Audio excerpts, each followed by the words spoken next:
All right, everybody, welcome back to episode 2 of the Cards Report. I I feel like everyone is a little upset about this weekend's performance. If you kind of look on social media, the Cardinals ultimately go on the road and beat the New Orleans Saints 20-13. Cover the spread. Big bet that I made this weekend was for them to cover the spread. I also gave you guys Kyler Murray's over and rushing at 25 and a half yards. He finished with 38 yards. So we were 2-0 on those bets this past weekend. And it really came down to the wire. If you were watching this game, your asshole was tightened going down on that final drive, and Spencer Rattler even made the play to win the game, but luckily Jalen Thompson and Budda Baker were there to break that pass up. That's why you have guys like that in the secondary to make those sorts of plays, and they delivered. So you have to be happy about that. On the offensive side of the football, Trey Benson only had 8 carries, but he busted that 52 yard rush. He looks really good, reinvigorated. I'm happy to see that. That's a guy who, going into last season, I was extremely excited about. But for rookie running backs, I feel like if you're not taken highly, or you're a complete surprise, I think it's probably okay to proceed with caution with a rookie running back for them to potentially take a nice leap in year 2. I'm not saying he's going to take over the starting job, but be a complementary piece in that backfield. So yeah, I really liked what I saw about him, out of him, excuse me. And then on the other side of things, Marvin Harrison Jr. showed up, 5 receptions, 71 yards, 1 touchdown, that long reception down the sideline for 45 yards, over the shoulder. Nice grab by him, moved the chains. Awesome to see it. Kyler with a few misses for sure. I know that it came out that he was sick before the game. He was up at 4:00 in the morning, shitting his pants. I'd like to see more from him, to be completely honest. Marv was a on-time ball away from a 98-yard touchdown and taken off to the races. It would have been, if he was fast enough, he would have scored. So that one hurts. You would love to have that back. My main takeaway though from this game, and I've been saying it since last year, and I'm probably going to continue to keep saying it as the season goes along. I absolutely think Osama bin Petzing is a fraud. I don't think he's a good offensive coordinator.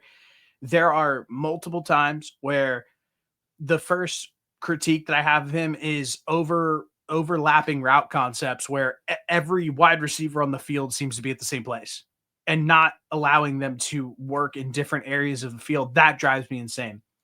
2, scared play calling, where you aren't trusting Kyler, which I think is a little fair, give and or take, to make some plays, but he is such a dynamic athlete on his feet, and he can make throws that it feels like you have to trust him at some point. And luckily it didn't cost them in this football game.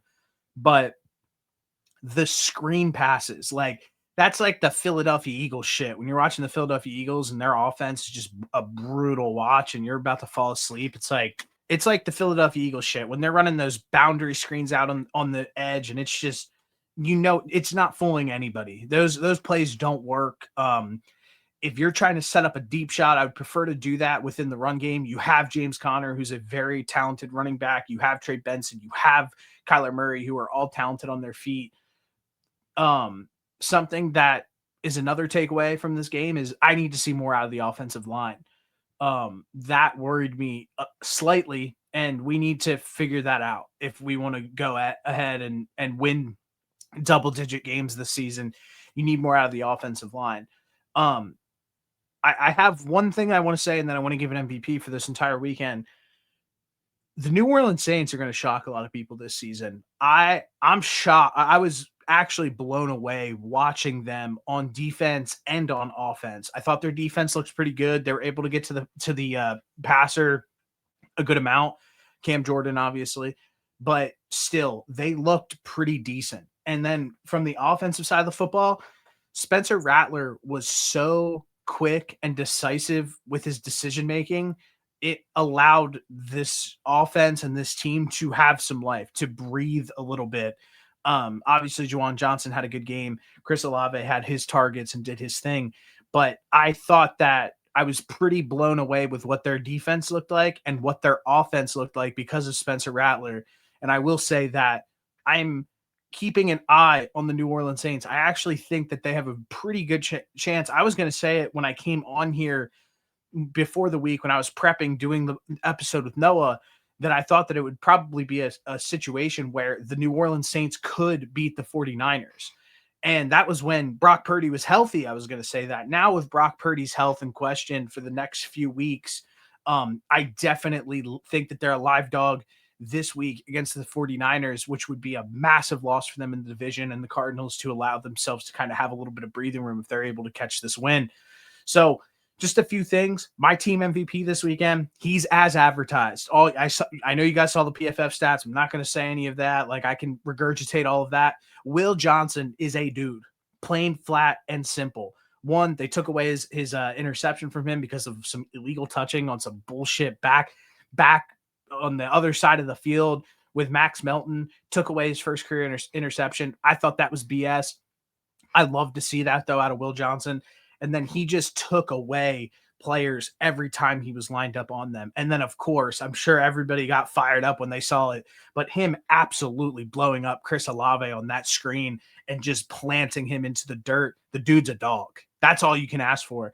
The fact that he fell to 60 will still baffle me to this day until this entire season.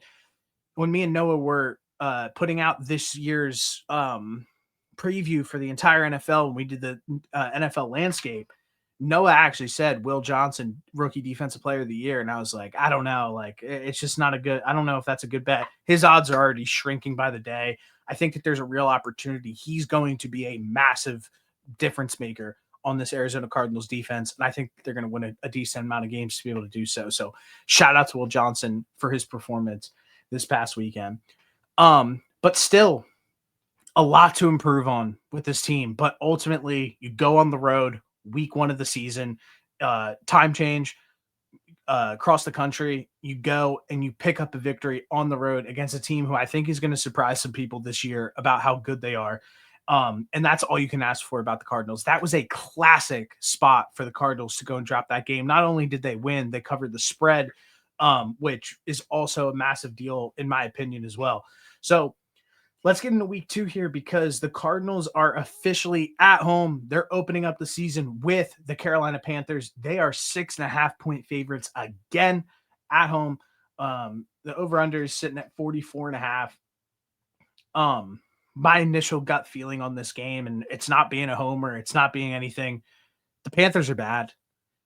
If last year the Panthers at home on the road, a white practice squad wide receiver from Pennsylvania torched Budda Baker in man coverage across the field to get that first down to edge out the Cardinals in that performance.